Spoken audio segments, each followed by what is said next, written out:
주인공 피코가 사는 마을에는 먼 옛날부터 용사의 검이라고 칭해지는 검이 땅속에 꽂혀 있었습니다. 그누가 이 검을 뽑아보려고 해도 뽑히지 않던 검이 신기하게도 피코가 근처로 가자마자 검이 뽑혀버리는 놀라운 일이 일어나는데요. 검을 뽑았다는 것은 헤포리스의 용사라는 증거이기 때문에 그 자리에 있던 악당은 피코를 돌로 만들려 하였지만 이때 피코를 만든 할아버지가 직접 몸을 던져 피코를 대신하여 돌이 되어버립니다. 이에 피코는 돌이 되어버린 할아버지를 구하는 것을 목표로 하고 더 나아가 판타지랜드를 지배하려는 마왕 드라크네스를 쓰러뜨리기 위해 드래고니아의 왕자 레오, 헤포리스의 용사를 식별할 수 있는 요정 미샤와 함께 여행을 떠나 피코의 성장을 다루고 있는 만화가 바로 태양의 기사 피코입니다. 여담으로 피코의 일본판 성우는 마스다 유키가 맡았는데 보통 어린 남자아이의 역할을 맡는 것은 여자 성우가 맡는 것이 일반적이나 피코의 성우는 남자가 맡았다는 특이점도 있지만 더 놀라운 것은 더빙 당시 마스다 유키의 나이가 11살이었다는 거죠. 국내에서는 정석대로 여자 성우인 최덕혜 성우가 피코를 연기했습니다. 이 만화의 세계관은 아주 오래전 판타지랜드라는 대륙에 다크캐슬이 이끄는 강마신군과 킹캐슬이 이끄는 성기신군이 언제 끝날지도 모르는 끝없는 싸움을 계속하고 있었죠. 기약 없는 이 싸움을 종식시킨 것은 다름 아닌 용사였습니다. 용사는 스스로를 희생하여 성기신군과 강마신군을 모두 봉인하는 데 성공하고 캐슬들은 그대로 봉인당해 성의 형상을 한 채 깊은 잠에 빠지게 됩니다. 하지만 또다시 긴 세월이 흘러 마왕 드라크네스가 부활하여 깊은 잠에 빠진 강마신군들만을 깨우고 판타지랜드는 다시금 전란에 휩싸이게 되죠. 때문에 피코는 봉인된 성기신군을 다시 깨워 마왕군과 강마신군에 맞서 싸워나가는 이야기를 그리고 있습니다. 원작의 제목은 RPG 전설 해포이로 1990년에 방영을 시작해서 이듬해인 1991년까지 방영한 작품이며 제목에 RPG라고 써놓았음에도 불구하고 만화 내에서는 로플레라고 부르고 있는데요. 한번 들어볼까요? 이렇게 부르는 이유는 당시 반다이가 RPG를 상표 등록을 해놓아서 RPG로 읽을 수 없었기 때문에 그렇다고 하네요. 제목에는 분명 RPG가 들어가지만 실제로 만화 내에서 RPG적인 요소보다도 캐슬의 비중이 굉장히 높아서 오히려 메카물로 평가되기도 했다고 하죠.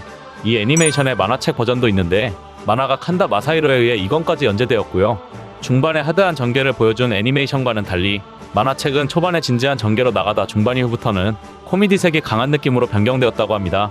그리고 애니메이션의 스폰서였던 세가에서 메가드라이브용으로 게임을 출시할 예정이었지만 아쉽게도 중간에 계획이 엎어졌는지 결국 출시되진 못했습니다. 또한 작품의 전반적인 분위기는 활기찬 느낌의 모험 활극으로 진행되었지만 중반부에 갑작스레 작품의 최종 보스인 드라크네스와 마주하게 되면서 피코 일행이 전멸. 이거 실화인가요? 이후 피코는 3년간이나 잠들어 있게 되고 피코가 깨어났을 때 판타지랜드는 완전히 드라크네스에게 장악당한 뒤였습니다. 이미 피코의 마을과 가족들은 마왕군에 의해 죽은 뒤였고 레오도 3년간 고생으로 인해 밝은 면이 사라졌으며 미샤도 결국 피코가 보는 앞에서 죽음을 맞이하는 등 아이들의 동심을 완전히 파괴하는 스토리가 진행되었는데요. 다행히 피코와 레오가 다시 과거로 돌아가 이야기의 내용을 완전히 뒤바꿈에 따라 해피엔딩으로 완결을 맞이했지만 어쨌든 중간의 전개 부분은 당시 시청하던 아이들에게 큰 충격을 주었고 이러한 이유로 큰 인기를 끌지 못해 방영 이후 한동안 DVD가 출시되지도 않았습니다. 그러나 중간에 비극적인 요소가 매니아들에게는 오히려 호평이었으며 팬들의 열망에 힘입어 결국 2007년에 DVD가 출시되었죠. 국내에서는 태양의 기사 피코라는 제목으로 1996년에 KBS ETV를 통해 방영해졌고 3년 뒤인 1999년에도 재방영을 해줬고요. 일본판은 총 50화지만 국내에서 방영될 때에는 일부 에피소드를 방영하지 않은 채 총 40화로 완결을 지었습니다.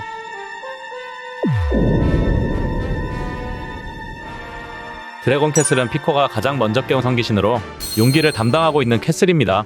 국내에서는 황금거인이란 이름으로 로컬라이징 되었고요.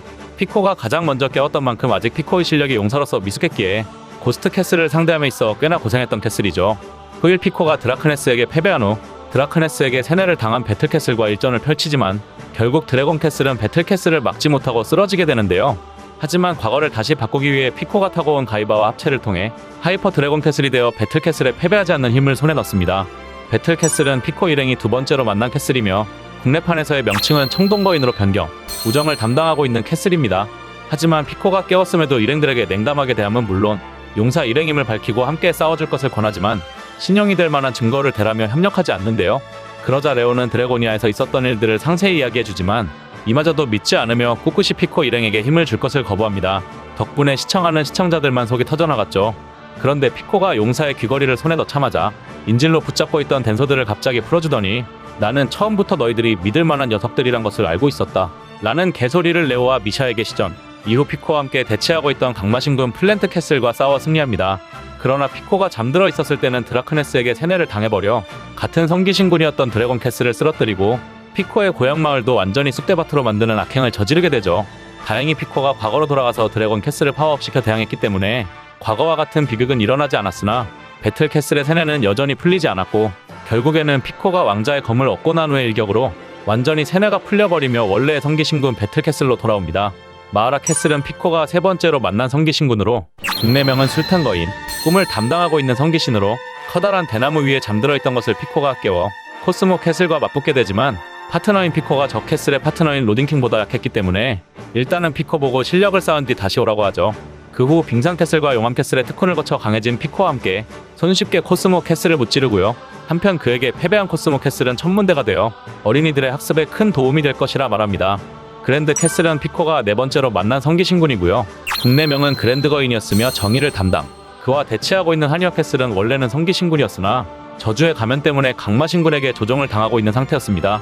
하지만 피코가 한의화 캐슬에게 붙잡혀 가면의 위치를 검의 빛으로 신호를 보내주자 그랜드 소드를 날려 정확히 한의화 캐슬의 얼굴에 명중.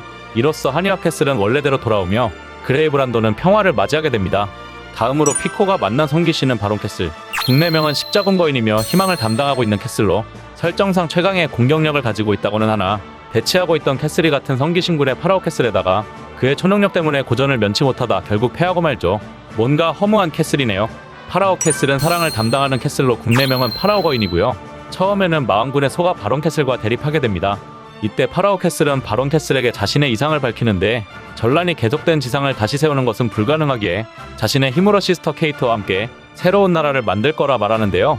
처음에는 이렇게 피코 일행과 대립하였으나 후일 피코가 3년간의 잠에서 깨어난 후에 다시 만났을 때는 성기신군도 강마신군도 모두 상관없다는 자세를 일관하죠. 하지만 피코가 자신의 몸에 붙어있는 풀들을 제거해주자 그런 피코에게 기분이 풀려 피코의 부탁을 들어주면서 다시 성기신군의 캐슬로 합류하게 됩니다. 킹 캐슬은 다른 캐슬들보다 훨씬 거대하고 진정한 헤포리스의 힘을 각성한 용사만이 조종할 수 있는 거대한 캐슬로 명칭도 다른 캐슬들과 다르게 초성기신이라는 명칭이 붙어있고요. 국내명은 황금 콘돌. 사실 순서상으로는 피코가 드래곤 캐슬 다음으로 만난 캐슬이었지만 캐슬의 힘은 파트너의 힘에 따라 달라진다는 불변의 법칙 때문에 당시의 피코는 너무 약한 존재라서 모험을 통해 더 강해지고 오라며 자신의 힘을 이용해 피코를 가이스톤으로 전이시킵니다. 하지만 이때 에너지를 상당히 많이 써서 킹캐슬의 몸의 일부는 세계로 흩어지게 되고 후일 피코가 캐슬들을 만나 성장을 이룰 때마다 킹캐슬의 몸도 하나씩 돌아오게 되죠.